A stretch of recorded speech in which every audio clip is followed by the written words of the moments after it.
আজকে আমরা আলোচনা করব নবম শ্রেণীর ভূগোল বিষয়ের মডেল অ্যাক্টিভিটি টাস্ক নিয়ে 50 মার্কের। প্রথম প্রশ্ন 1 সৌরজগতের বহিস্থ গ্রহগুলির যে বৈশিষ্ট্যটি থাকে না সেটি হলো এরা আকারে বড়, এরা নির্দিষ্ট কক্ষপথ আছে, এরা কঠিন শিলায় গঠিত, এরা সূর্য থেকে অনেক দূরে অবস্থিত। এদের মধ্যে সঠিক উত্তর হবে এরা কঠিন শিলায় গঠিত। অপশন গ হচ্ছে সঠিক উত্তর। নেক্সট 1-2 সূর্যের উত্তরণের শেষ সীমা হলো, সঠিক উত্তর হবে অপশন খ কর্কট ক্রান্তি রেখা।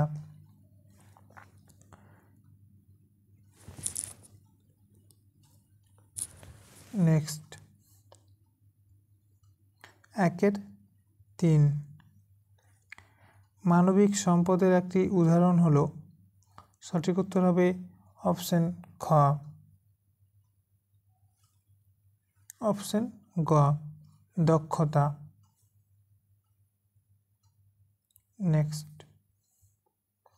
1-4 বিষুবরেখায় ধ্রুবতারার উন্নতি কোণ হলো, সঠিক উত্তর অপশন ক 0 ডিগ্রি।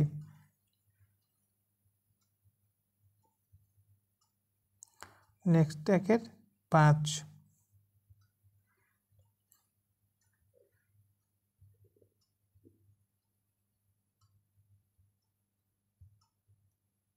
ভূ আলোড়নের ভূপৃষ্ঠ থেকে আনুভূমিকভাবে কাজ করলে সেটি হয় ভঙ্গিল পর্বত। নেক্সট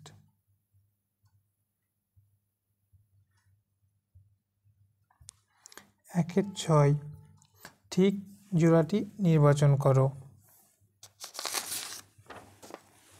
সঠিক উত্তর হবে অপশন গ মালভূমির ল্যাটেরাইট মৃত্তিকা জলধারণ ক্ষমতা কম। 1-7 অক্ষরেখার অন্যতম প্রধান বৈশিষ্ট্য হলো, অক্ষরেখার অন্যতম প্রধান বৈশিষ্ট্য হলো অপশন গ অক্ষরেখাগুলি পরস্পর সমান্তরাল। নেক্সট 1-8 বিদার অগ্নুদ্গমের মাধ্যমে সৃষ্ট ভূমিরূপ হলো, সঠিক উত্তর অপশন খ লাভা মালভূমি। 1-9 ঠিক জোড়াটি নির্বাচন করো, সঠিক উত্তর হবে অপশন খ কালিম্পং জেলা সমুদ্র থেকে দূরবর্তী স্থান।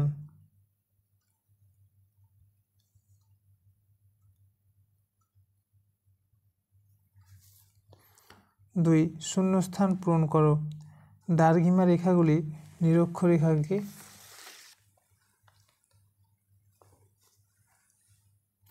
90 ডিগ্রি কোণে ছেদ করেছে।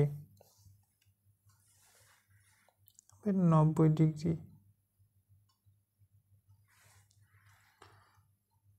2 আবহবিকারগ্রস্ত শিলা চূর্ণ বিচ্ছিন্ন হয়ে মূল শিলার উপর যে শিথিল আবরণ তৈরি করে তাকে বলা হয় রেগোলিথ।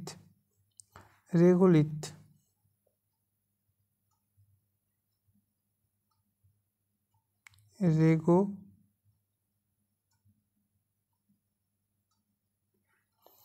রেগোলিথ। নেক্সট 2-3 দার্জিলিং জেলার মধ্য দিয়ে প্রবাহিত একটি নিত্যবহ নদী হলো তিস্তা। 2-3 বাক্যটি সত্য হলে ঠিক এবং অসত্য হলে ভুল লিখো। 3-1 নিরক্ষরেখায় অভিকর্ষের মান সর্বাধিক, ভুল। 3-2 কোরিওলিস বলের প্রভাবে উত্তর গোলার্ধে আয়ন বায়ু বাম দিকে বেঁকে প্রভাবিত হয়, ভুল। 3-3 অচিরাচরিত শক্তির একটি উৎস হলো জোয়ার ভাটা। ঠিক।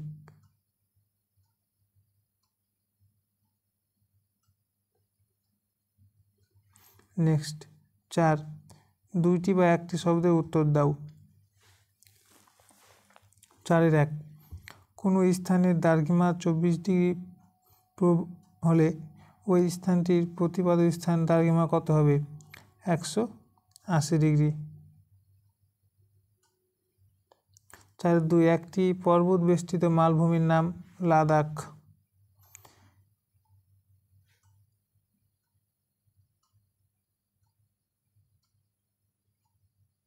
লাদাখ। 4-এর 3, কোন জলবায়ু অঞ্চলে রাসায়নিক আবহবিকার প্রাধান্য লক্ষ্য করা যায়? উষ্ণ আর্দ্র ক্রান্তীয় জলবায়ু অঞ্চলে। সঠিক উত্তর হবে উষ্ণ আর্দ্র ক্রান্তীয় জলবায়ু অঞ্চলে রাসায়নিক আবহবিকার প্রাধান্য লক্ষ্য করা যায়।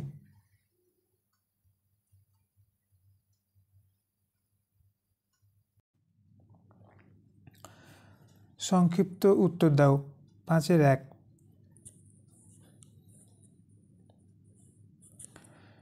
নিরপেক্ষ সামগ্রী সম্পদ হয়ে ওঠার শর্তগুলি উল্লেখ করো।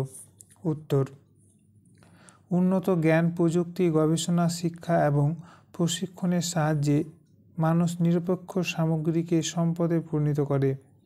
কোনো নিরপেক্ষ সামগ্রী বা বস্তুর সম্পদ হয়ে ওঠা একাধিক শর্তের উপর নির্ভর করে। এখানে প্রিন্টিং মিস্টেক হয়ে গেছে, সত্য লেখা আছে, এখানে হবে শর্তের উপর নির্ভর করে। যথা 1, নিরপেক্ষ সামগ্রীটি বা বস্তুর মধ্যে কার্যকারিতা গুণ থাকতে হবে। 2, নিরপেক্ষ সামগ্রী ব্যবস্থাটির মধ্যে উপযোগিতা অর্থাৎ অভাব মোচনের ক্ষমতা থাকতে হবে। 3, নিরপেক্ষ সামগ্রী ব্যবস্থার মধ্যে যে নিজস্ব গুণাবলী থাকে আছে মানবজাতির কাছে তার সর্বজনীন ব্যাপক চাহিদা থাকতে হবে। 4, নিরপেক্ষ সামগ্রী বস্তুটির গুণাবলী সর্বজন গ্রাহ্য হতে হবে। এই কয়েকটা হলো কারণ। এভাবে সুন্দর করে পয়েন্ট করে লিখে নেবে। নেক্সট 5-এর 2, জিপিএস এর দুটি ব্যবহার উল্লেখ করো। উত্তর, সাধারণ জনজীবনে সুরক্ষিত করার জন্য বর্তমানে একাধিক ক্ষেত্রে জিপিএস এর মতো উন্নত প্রযুক্তির ব্যবহার হয়। যথা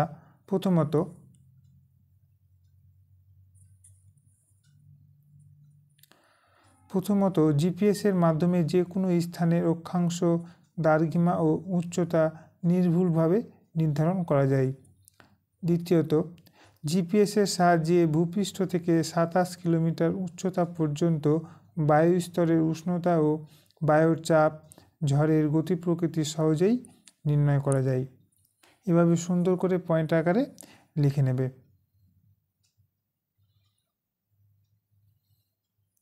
নেক্সট 5-এর 3, নদী ও খালের জলের অতিরিক্ত ব্যবহার ক্ষতিকারক প্রভাবগুলি কি কি? নদী ও খালের জলের অতিরিক্ত ব্যবহারের ক্ষতিকর প্রভাবগুলি কি কি? উত্তর, জনজীবনকে সচল রাখতে নদী ও খালের জল অতিরিক্ত পরিমাণে ব্যবহার করলে একাধিক ক্ষতিকর প্রভাব প্রকট হয়। যথা 1, মৃত্তিকায় লবণতা বৃদ্ধি। অতিরিক্ত মাত্রায় নদী ও খালের জল চাষের কাজে ব্যবহার করলে মাটির লবণতা বৃদ্ধি পায়।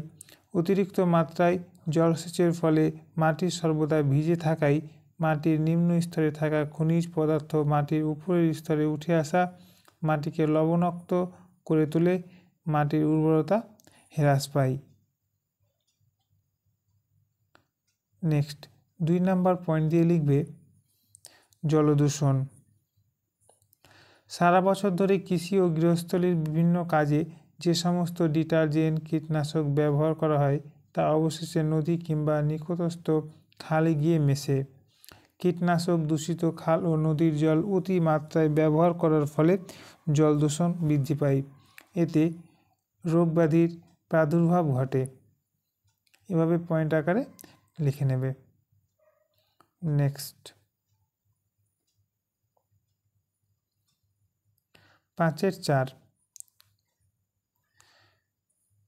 অববাহিকার প্রাণীদের ভূমিকা উদাহরণসহ উল্লেখ করো। উত্তর, জৈবিক উপাদানে মজুদ অম্লের সাহায্যে রাসায়নিকভাবে শিলার বিয়োজনের ক্ষেত্রে অর্থাৎ জৈবিক আবহবিকারের প্রাণীকুল নানাভাবে গুরুত্বপূর্ণ ভূমিকা পালন করে। প্রথমত, মানুষ বসবাসের জন্য গৃহ নির্মাণ, কৃষিকাজ প্রভৃতির জন্য ভূমিরূপের খনন করার ফলে যান্ত্রিক আবহবিকার ঘটে। দ্বিতীয়ত,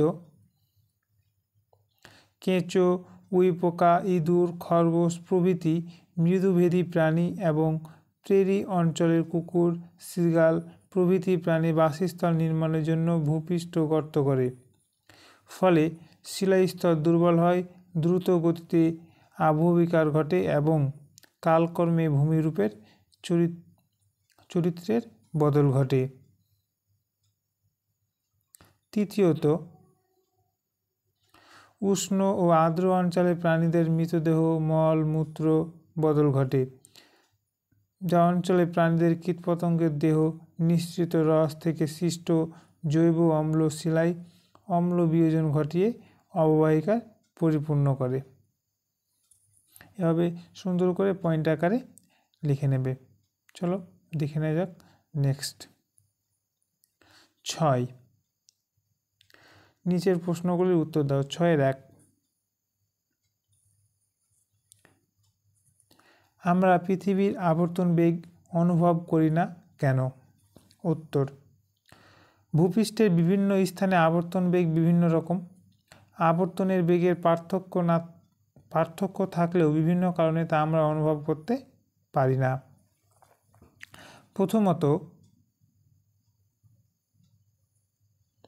প্রথমত, এই বৃহৎ আকৃতির পৃথিবীর সাপেক্ষে মানুষের আয়তন অতি ক্ষুদ্র, তাই পৃথিবীর উপর বসবাস করলেও অতি দ্রুত গতিতে ঘূর্ণমান এই পৃথিবীর বেগ আমরা অনুভব করতে পারি না। দ্বিতীয়ত, পৃথিবীর উপর মানুষের যাবতীয় নির্মাণ, ঘর বাড়ি, মাঠ ঘাট এবং সাথে সাথে গাছপালা, বায়ুমণ্ডল, মেঘপুঞ্জ সমস্তই পৃথিবীর সঙ্গে একই তালে ঘুরছে, তাই পারিপার্শ্বিক বস্তুর আপেক্ষিক অবস্থানের পরিবর্তন না ঘটার জন্য আমরা পৃথিবীর বেগ বুঝতে পারি না। তৃতীয়ত, পৃথিবীর প্রতিটি স্থানে আবর্তন বেগ এর হার সুনির্দিষ্ট এবং অপরিবর্তনশীল, তাই পৃথিবীতে থেকে পৃথিবীর বেগ বোঝা সম্ভব নয়।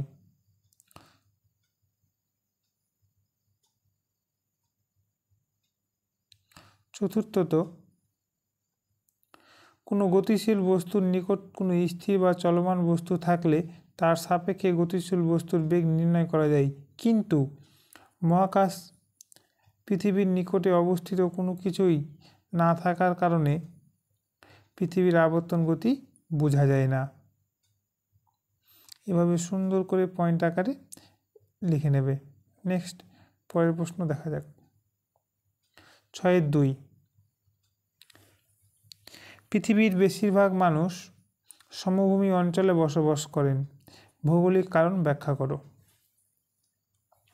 উত্তর, সমভূমি হল সর্বাপেক্ষা নিরাপদ বসবাসের উপযুক্ত ভূমিরূপ, তাই সমভূমি মানব জীবনে সব থেকে বেশি অনুকূল প্রভাব বিস্তার করে। বিভিন্ন কারণে সমভূমিতে মানুষের বসবাসের আধিক্য লক্ষ্য করা যায়, যথা পয়েন্ট আকারে দেওয়া আছে, সুন্দর করে পয়েন্ট আকারে লিখে নেবে। প্রথমত, পৃথিবীর অধিকাংশ সমভূমি পলি সমৃদ্ধ এবং উর্বর, এই জন্য সমভূমিগুলিতে কৃষিকাজ অত্যন্ত ভালো হয়। দ্বিতীয়ত, বেশিরভাগ সমভূমির উপর দিয়েই বড় বড় নদী প্রবাহিত হয়েছে, তাই পানীয় জল বা সেচের জল পেতে অসুবিধা হয় না এবং জলপথ পরিবহন ব্যবস্থাও সহজে গড়ে তোলা যায়। তৃতীয়ত, ভূমিরূপ সমতল বলে রেলপথ, সড়কপথ প্রভৃতির মতন মাধ্যমে পরিবহন ব্যবস্থারও উন্নতি ঘটে। চতুর্থত,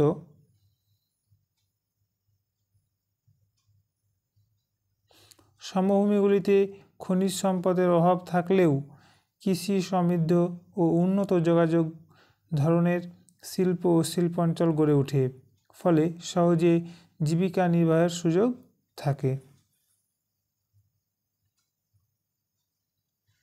এই সমস্ত সুযোগ সুবিধা থাকে বলেই সমভূমিগুলিতে অত্যন্ত জনবহুল হয় এবং পৃথিবীর 90% মানুষ সমভূমিতে বসবাস করে। নেক্সট 6.3 আগ্নেয় পর্বত ও ক্ষয়জাত পর্বতের মধ্যে পার্থক্য লিখো। আমি যেভাবে লিখেছি সেভাবে করতে পারো কিংবা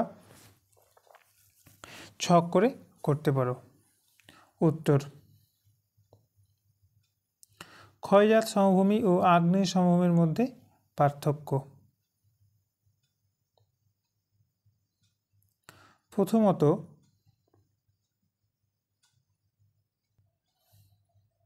প্রথমত বিভিন্ন বহিস্থ প্রাকৃতিক শক্তি দ্বারা কোনো প্রাচীন উচ্চভূমি ক্ষয়প্রাপ্ত হলে ক্ষয়জাত সমভূমি তৈরি হয়। আগ্নেয় আর বিভিন্ন বহিস্থ ও অন্তস্থ প্রাকৃতিক শক্তির প্রভাবে ভূপৃষ্ঠের ক্ষয়প্রাপ্ত পদার্থসমূহ নিম্ন স্থানে সঞ্চিত হয়ে আগ্নেয় পর্বত সৃষ্টি হয়। দ্বিতীয়ত, ক্ষয়জাত সমভূমির সৃষ্টিতে বহিস্থ প্রাকৃতিক শক্তি বা বহির্জাত প্রক্রিয়া দায়ী, তবে আগ্নেয় সমভূমির সৃষ্টিতে বহির্জাত ও অন্তর্জাত উভয় প্রক্রিয়াই দায়ী। তৃতীয়ত, ক্ষয়জাত সমভূমি বিভিন্ন প্রকার হল সমপ্রায় সমভূমি, তরঙ্গ কর্তৃত সমভূমি, মরু সমভূমি, হিমবাহ সমভূমি, কার্স্ট সমভূমি। আর আগ্নেয়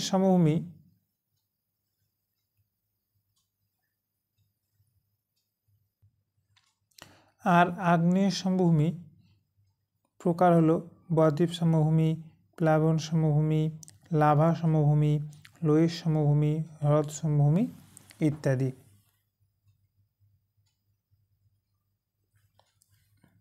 নেক্সট 7 দীর্ঘ উত্তরধ্বনি প্রশ্ন। 7.1 চিত্রসহ নিম্নলিখিত বিষয়গুলি ভিত্তিতে পৃথিবীর গোলীয় আকৃতির প্রমাণ দাও। পৃথিবী যে গোল সে আকারের প্রমাণ দিতে বলেছে। 1 দিগন্ত রেখা, ক খ ধ্রুব তারা। চলো দেখা যাক। উত্তর, প্রথমত ক ধ্রুব তারা। দিগন্ত রেখা। উত্তর, দূরে কোনো স্থানের দিকে লক্ষ্য করলে মনে হয় যেন আকাশটা মাটির সঙ্গে মিশে গেছে। যে রেখা বরাবর আকাশটা মিশে গেছে বলে মনে হয় তাকে দিগন্ত রেখা বলে।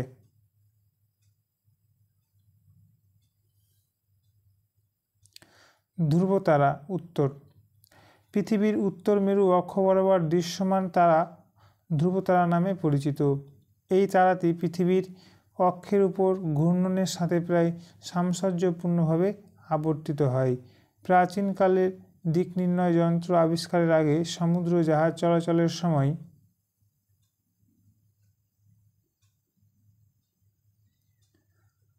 চলাচলের সময় নাবিকরা দিক নির্ণয়ের জন্য ধ্রুব তারাকে দেখে দিক নির্ণয় করত।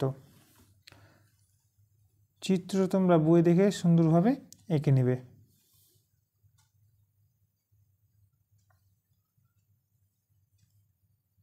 নেক্সট 7.2 উচ্চ পার্বত্য অঞ্চলে তুষারের কার্যের ফলে শিলা অববাহিকাগ্রস্ত হয়। চিত্রসহ ব্যাখ্যা করো। অক্সিডেশন বা জারণ প্রক্রিয়ায় শিলা কিভাবে বিয়োজিত হয় উদাহরণসহ লিখো। উত্তর, উচ্চ অক্ষাংশের শীতল জলবায়ুতে বা উচ্চ পার্বত্য অঞ্চলে এই প্রক্রিয়া অধিক কার্যকারী হয়। শীতল জলবায়ু অঞ্চলে শিলা স্তর ফাটলের মধ্যে অবস্থিত জল শীতের সময় বা রাত্রিবেলা অধিক ঠান্ডায় জমে গিয়ে বরফে পরিণত হয়। জল বরফে পরিণত হলে আয়তনে প্রায় 9% বৃদ্ধি পায়। এই কারণে জমে যাওয়া বরফ ফাটলের গায়ে প্রতি বর্গ সেমিতে 2000 কেজি চাপ প্রয়োগ করে এবং শিলায় ফাটল আরও বৃদ্ধি পায় এবং শিলা একটা সময় ভেঙে টুকরো টুকরো হয়ে যায়। শিলা খনিজের সাথে জলীয় বাষ্পের উপস্থিতিতে রাসায়নিক বিক্রিয়ায় অক্সিজেন যুক্ত হলে তাকে অক্সিডেশন বা জারণ বলে।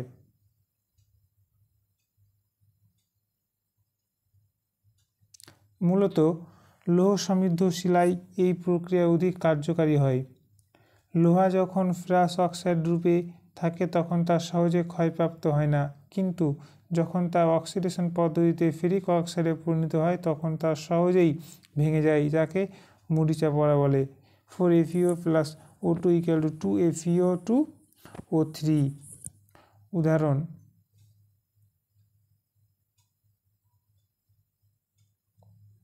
উদাহরণ, উড়িষ্যার বোলানি, ঝাড়খণ্ডের দক্ষিণ অংশের কিরিবুরম লৌহ সমৃদ্ধ উচ্চভূমিতে জারণ প্রক্রিয়া লক্ষ্য করা যায়। নেক্সট,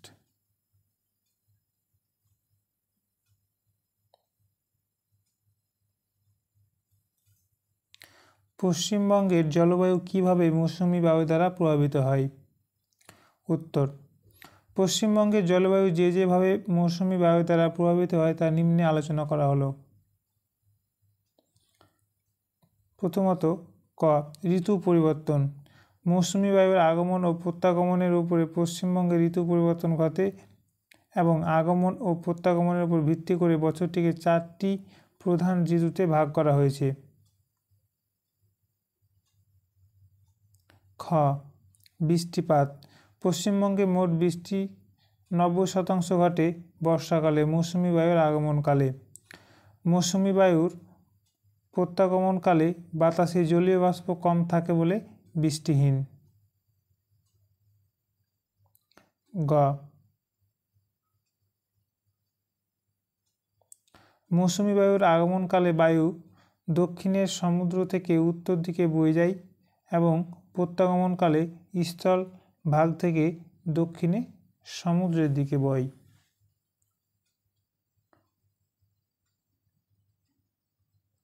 ঘ, উষ্ণতা। মৌসুমী বায়ুর আগমন কারণে আকাশে মেঘে ঢেকে যায় এবং বৃষ্টি হয় বলেই উষ্ণতা যা হওয়ার কথা তার থেকে কম হয়।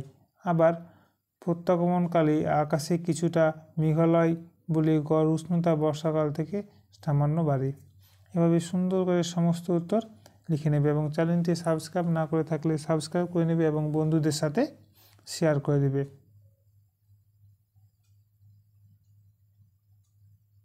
এই ভিডিওর মাধ্যমে উপকৃত হয়ে থাকলে অবশ্যই কমেন্টে জানাবে।